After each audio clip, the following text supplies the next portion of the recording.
우리 각자는 각자의 길을 걸어가고 있으며 그것이 바로 인생의 여정입니다. 인생에서 특별한 시기가 있는데 사람들은 이를 황금기라고 부릅니다. 바로 노년기입니다. 그렇다면 왜 노년기는 인생에서 가장 중요한 시점으로 여겨질까요? 그리고 우리는 몸이 점점 약해지면서 무엇을 가장 아쉬워하게 될까요? 건강이 심각하게 악화되고 있는 사람들은 종종 자신이 평생 자신에게 진실되지 못했다고 후회합니다. 하지만 여러분은 그런 사람들이 아마도 운명에 따라 살고 있을지도 모른다고 생각해 본 적이 있나요? 우리는 항상 건강을 가장 귀중한 것으로 여기지만 사실 모든 것이 그렇게 간단하지 않습니다. 나이가 들면서 몸과 마음은 예전처럼 유연하지 않게 되며 아무리 원하는 대로 세상을 만들려고 해도 그 모든 것이 통제 밖의 일이 될 때도 있습니다. 그래서 오늘은 규칙적으로 운동하세요와 같은 진부한 조언을 하고 싶지 않습니다. 대신 저는 여러분이 노년기에 더 평화로운 삶을 즐길 수 있도록 돕는 7가지 생활 원칙을 공유하고자 합니다. 이 원칙들이 여러분이 편안한 노후를 맞이하는 데 도움이 될 것이라고 믿습니다. 좋아요와 구독을 눌러주시면 조금의 행운이 따를 것입니다. 이제 시작하겠습니다. 첫 번째 조언, 곧 좋아질 거야 라는 생각을 가능한 빨리 버리세요. 인생에서 가장 큰 두려움 중 하나는 나이 들어 병들고 건강이 약해지는 것입니다. 몸이 더 이상 자신이 통제할 수 없고 다른 사람에게 의존해야 할 때 그 생각만 해도 무겁게 느껴집니다. 그러나 우리가 아무리 두려워하더라도 노화와 병은 반드시 찾아올 것입니다. 그것은 피할 수 없는 법칙입니다. 병을 피할 수는 없으며 우리는 단지 지금까지 사용해온 몸을 잘 돌볼 수 있을 뿐입니다. 그것이 바로 우리가 이 사실을 마주하는 유일한 길입니다. 나이가 들고 건강이 약해지는 것은 자연스러운 일이며 피할 수 없습니다. 건강을 개선한다고 해도 그것은 잠깐일 뿐입니다. 지나간 시간은 돌아오지 않으며 아무리 치료를 해도 잃어버린 신체 기능을 완전히 회복할 수는 없습니다. 점차적으로 몸의 부분들이 퇴화하고 그로 인한 손실은 피할 수 없습니다. 누구도 그 법칙을 막을 수는 없습니다. 그래서 우리는 건강이 좋지 않은 미래를 걱정하기보다는 현실을 받아들이지 않으면 더 많은 고통을 겪게 됩니다. 나이가 들수록 병은 더 많이 생깁니다. 여러분이 건강을 더 잘 관리하지 못했다고 자책할 필요는 없습니다. 병은 우리와 함께하며 마지막까지 가는 것입니다. 병에 대해 걱정하기보다는 그것들과 조화를 이루는 방법을 배우고 그것들을 다룰 방법을 찾는 것이 중요합니다. 몇 년 후에는 지금보다 더 많은 병들과 함께 살아가게 될 수도 있습니다. 노화를 두려워하는 것은 당연하지만 지나치게 걱정하는 것은 우리를 더 힘들게 만들 뿐입니다. 대신 병을 받아들이고 그것들을 성가시지만 친구처럼 대하면서 대처 방법을 찾으세요. 그것이 25년 넘게 병과 함께 살아온 저의 진심 어린 조언입니다. 두 번째 조언, 새로운 취미를 시작하기에 나이는 결코 너무 많지 않다. 새로운 취미를 시작하기에 너무 늦었다고 생각하지 마세요. 자신의 인생을 돌아보세요. 우리는 얼마나 많은 경쟁 속에서 살아왔나요? 어릴 때부터 우리는 점수, 학업 성적, 직장, 승진 기회 등을 놓고 경쟁해야 했습니다. 이런 경쟁의 감정은 우리의 마음속 깊이 뿌리내려 때로는 개인적인 취미조차 완벽하게 해내야 한다고 생각하게 만듭니다. 하지만 인생은 항상 완벽함을 추구하는 경주일 필요는 없습니다. 여러분은 본업을 잘하고 좋아하는 취미를 즐기면 됩니다. 저는 시를 잘 쓰는 사람은 아니지만 거의 25년 동안 이 취미를 이어오며 매 순간을 즐기고 끊임없이 배우고 있습니다. 경쟁할 필요는 없고 그냥 내가 좋아하는 일을 하는 것만으로 충분합니다. 그 덕분에 제 삶은 그 어느 때보다 풍성하고 의미 있게 되었습니다. 최근 저는 2가지 새로운 취미에 도전하기 시작했습니다. 그중 하나는 전문 서적을 판매하는 과학 서점을 방문하고 강의에 참여하는 것입니다.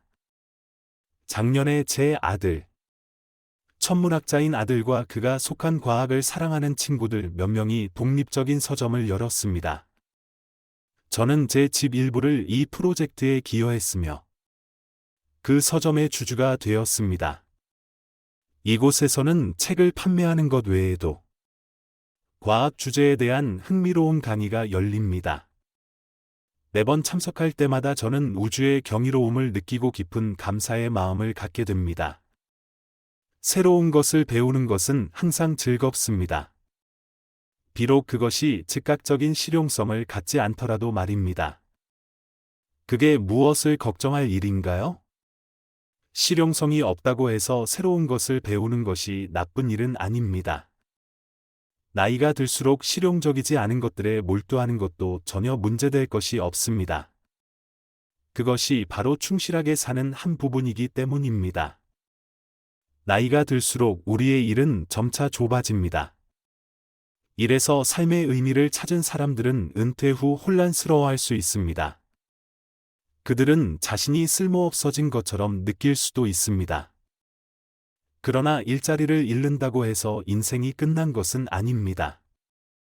은퇴 후의 삶은 탄탄하고 다양한 방식으로 구축되어야 합니다. 이상적으로는 어릴 때부터 취미를 몇 가지 가지고 있었으면 좋겠지만, 은퇴 후에 취미를 시작하는 것도 결코 늦지 않습니다. 저는 75세가 넘었지만 여전히 새로운 취미들을 탐색하고 있습니다. 내가 좋아하는 일을 즐기겠다고 결심한 순간, 더 이상 부담을 느끼지 않게 됩니다. 그러므로 절대로 자신의 취미를 포기하지 마세요. 취미가 주는 기쁨을 평생 동안 느끼며 살아가세요. 3번째 조언, 자신의 인생을 후회하지 마세요. 후회는 인생의 일부입니다. 당신이 만족하든 만족하지 않든, 그것은 여전히 당신의 삶입니다. 과거는 완벽하지 않을 수 있지만, 당신처럼 살 수 있는 사람은 세상에 아무도 없습니다. 당신의 인생은 오직 당신이 직접 만든 독특한 예술 작품입니다.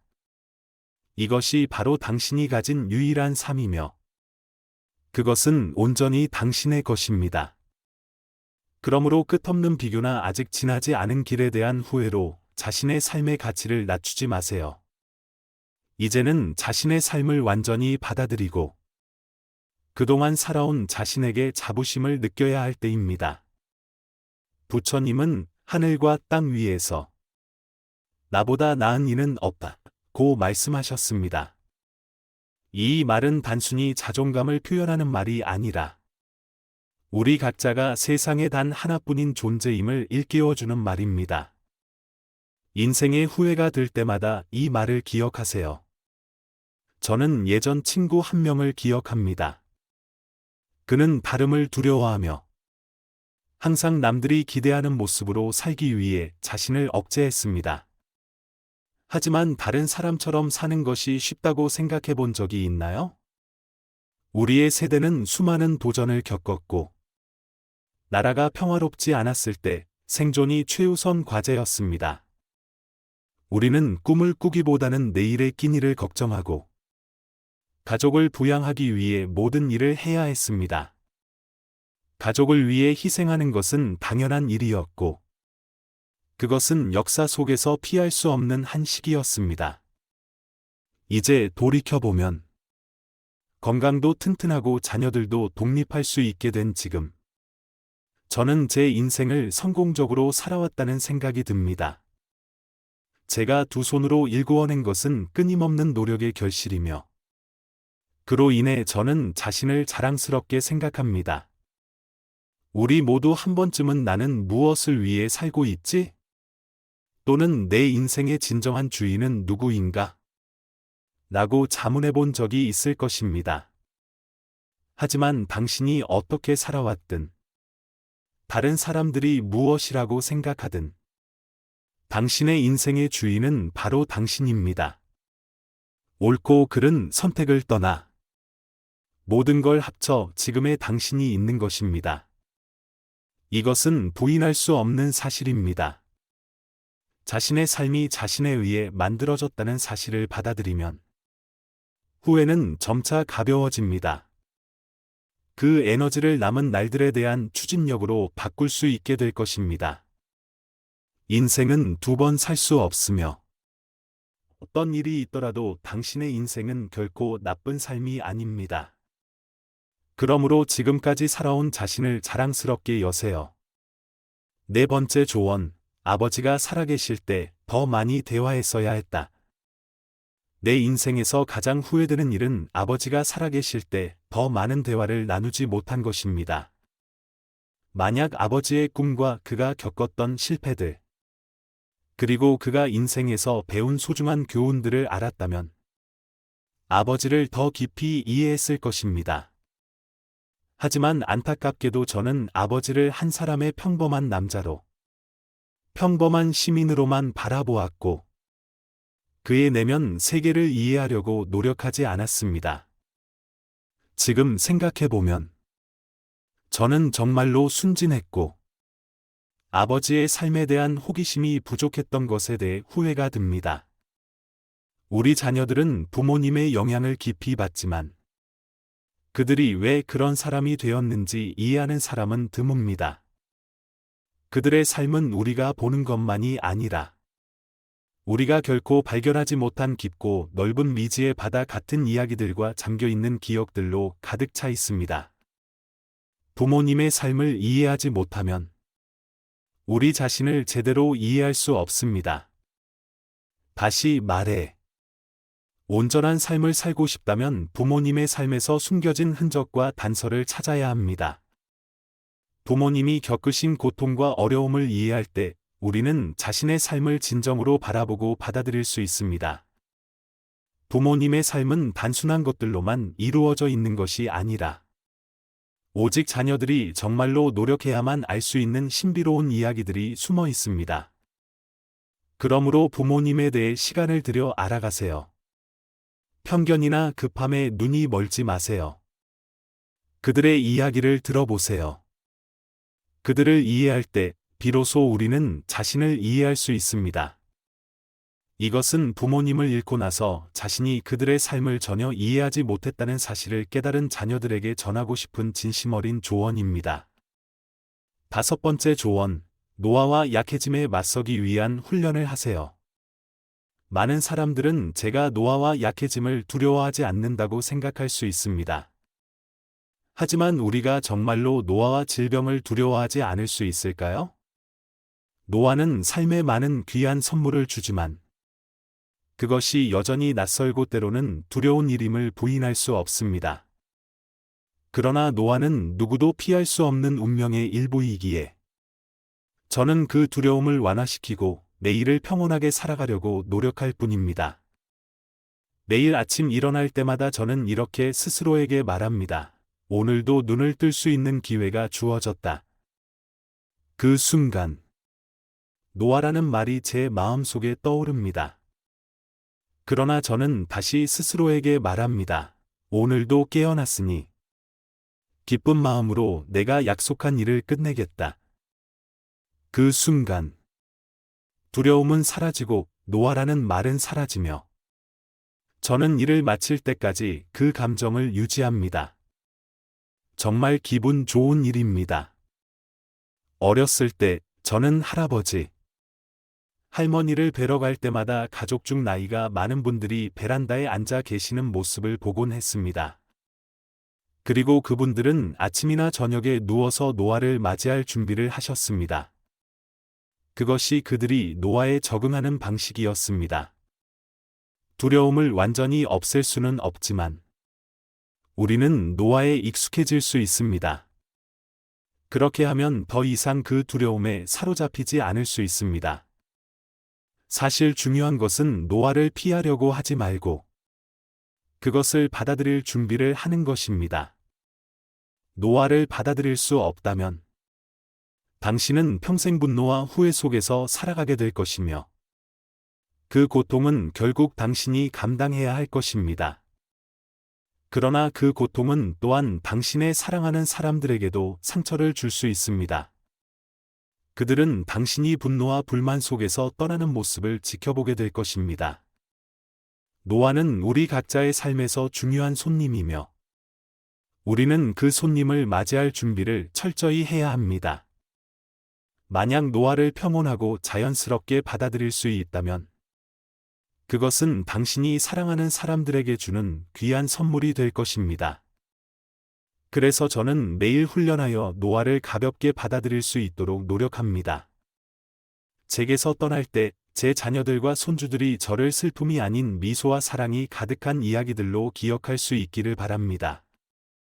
6번째 조언, 일만을 위해 살지 마세요.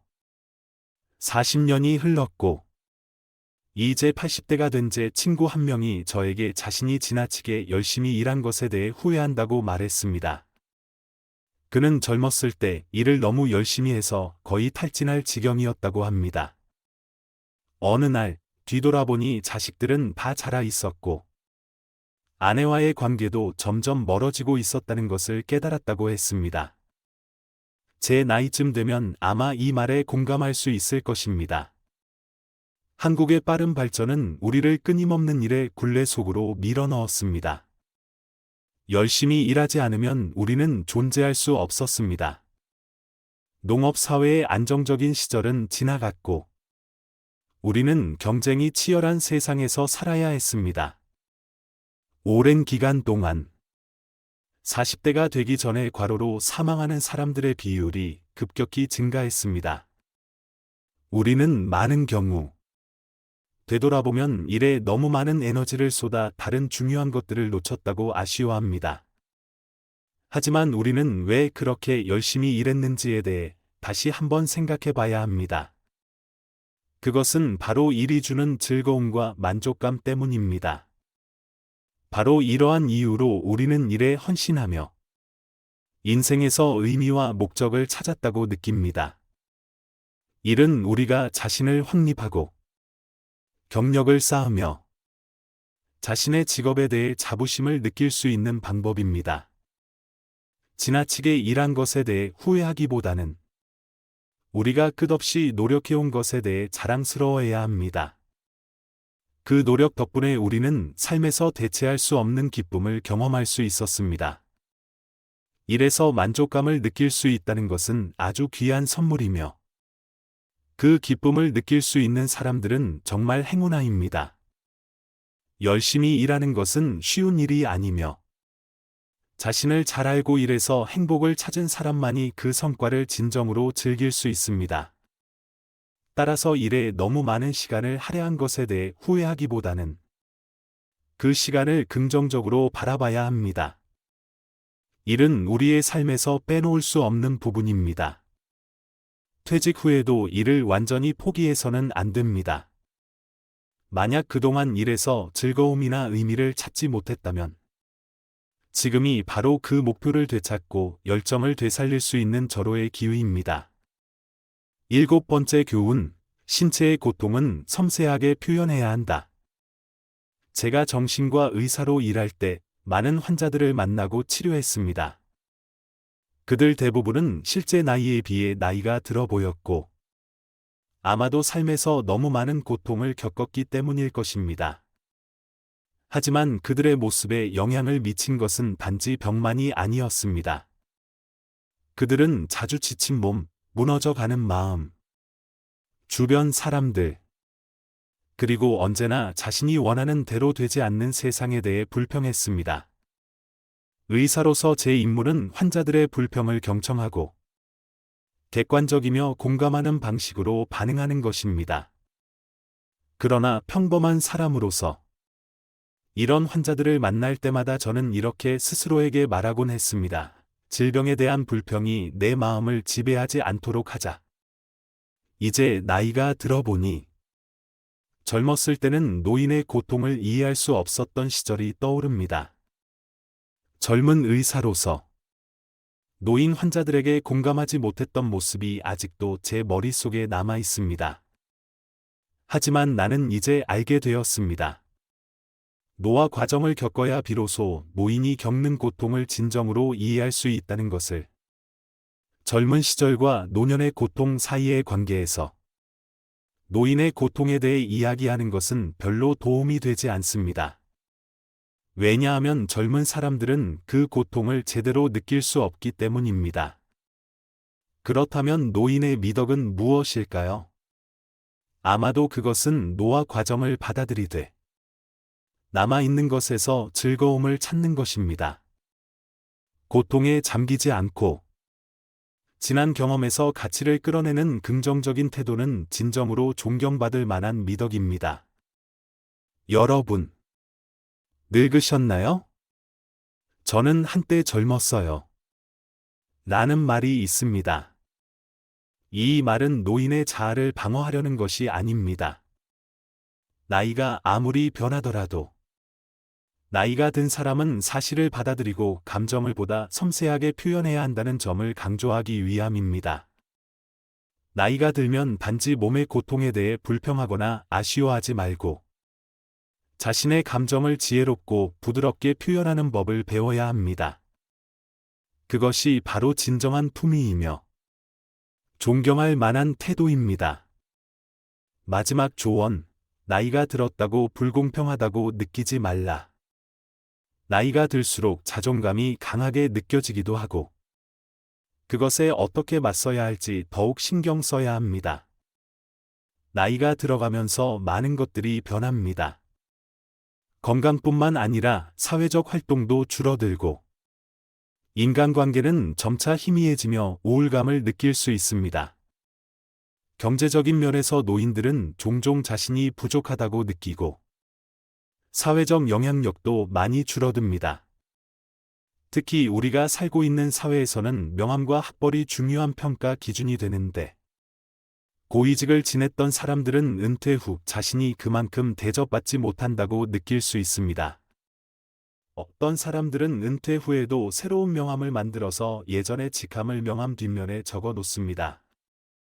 마치 내가 예전에는 정말 성공한 사람이었어라고 사람들에게 상기시키려는 듯한 행동이죠. 저는 그 마음을 이해하고 시간이 지나면서 변화를 받아들이는 것이 얼마나 어려운 일인지를 알고 있습니다. 그러나 나이에 대한 불공평함을 느끼기보다는 인생의 새로운 단계에서 성공과 행복을 재정의하려는 노력이 필요합니다. 사실, 나이는 인생의 일부일 뿐이며, 우리가 나이를 어떻게 받아들이느냐에 따라 나이에 대한 느낌이 달라집니다. 자신의 몸과 사회적 변화에 대한 불만이나 자존감을 낮추지 말고 이미 가진 것들을 소중히 여기며 의미 있는 삶을 살아가는 방법을 찾아야 합니다. 이론적으로는 쉽지만 마음으로 이를 인정하는 것은 정말 어렵습니다. 하지만 변화를 받아들이지 않고 계속해서 자신이 가치를 잃었다고 생각하며 자존감이 바닥을 칠 때 우리는 과도한 행동을 할 수 있습니다. 예를 들어 한때 높은 직책을 지낸 사람들이 권력을 과시하려 하거나 젊은 사람들에게 명령을 하거나 사회에 대해 극단적인 발언을 하기도 합니다. 또 어떤 사람들은 황금기를 되찾기 위해 성형수술을 하거나 건강을 유지하려고 비싼 건강 보조식품을 먹거나 운동기구를 사용하며 주위 사람들은 그런 모습을 보고 안타까워합니다. 하지만 아무리 노력해도 결국 우리는 모두 늙고 가장 아름다운 시절을 지나가게 됩니다. 지구 위 모든 생명체가 그렇듯이 우리는 피할 수 없는 쇠퇴의 길을 걸어갑니다. 어느 순간 아무리 노력해도 사람들은 더 이상 우리에게 관심을 갖지 않게 될 것입니다. 이런 말이 차가운 것처럼 들릴 수도 있지만 그것은 자연의 법칙입니다. 하지만 과거의 영광을 계속 붙잡고 현실을 넘어서려고 한다면 그것은 정말 어리석은 일입니다. 만약 제가 중요한 삶의 기술을 하나만 꼽아야 한다면 그것은 자신을 정확히 바라볼 수 있는 능력입니다. 니는 모두 자신을 정확하게 이해하고 받아들여야 합니다. 지금 제 건강이 예전 같지 않고 사회적 능력이나 재정 상태도 예전 같지 않지만 저는 지금 제 자신을 받아들이고 현재의 모습을 인정하는 법을 배우고 있습니다. 만약 제가 화가 난다면 그 감정을 그대로 받아들입니다. 지금 제가 이 상태에 이른 것은 잘못한 일이 아니라는 것을 깨닫고 예전에는 정말 멋졌다는 사실을 받아들이며 지금도 괜찮다고 생각합니다. 이렇게 생각할 수 있을 때 자존감에서 벗어나 삶이 덜 괴로워집니다. 마지막으로 인생의 남은 짧은 시간을 생각해보면 이제는 진정으로 원하는 방식으로 살 기회가 왔다는 것을 깨닫습니다. 대부분의 사람들은 평생 동안 가족, 직장, 사회의 기대에 맞추기 위해 자신의 진정한 자아를 숨기고 살아갑니다. 하지만 인생의 끝에서 그들이 가장 후회하는 것은 자신이 진정으로 원했던 삶을 살지 못했다는 것입니다. 알면 알수록 두려움이 없어지죠. 라는 말이 있습니다. 저는 처음부터 목적을 가지고 살지는 않았지만 지금 돌아보면 저만의 삶의 습관을 형성해 왔다는 것을 깨달았습니다. 제 길이 다른 사람들과 다를 수 있지만 그 길이 옳다고 믿으면 저는 그 길을 계속 걸어갈 것입니다. 지금 저는 책을 좋아하는 사람으로서 평생 그렇게 살고 싶습니다. 이 일이 제 직업이 되고 누군가에게 도움이 된다면 그것이 제게 큰 행복입니다. 저에게 책을 읽어주시고 구독해주시는 분들의 응원은 정말 큰 힘이 됩니다. 좋아요나 댓글을 남기지 않으셔도 여러분이 보내주신 큰 응원에 진심으로 감사드립니다. 저는 앞으로도 좋아하는 책들을 계속해서 나누겠습니다. 오늘도 함께해 주셔서 감사합니다. 여러분, 고맙고 또 만나요.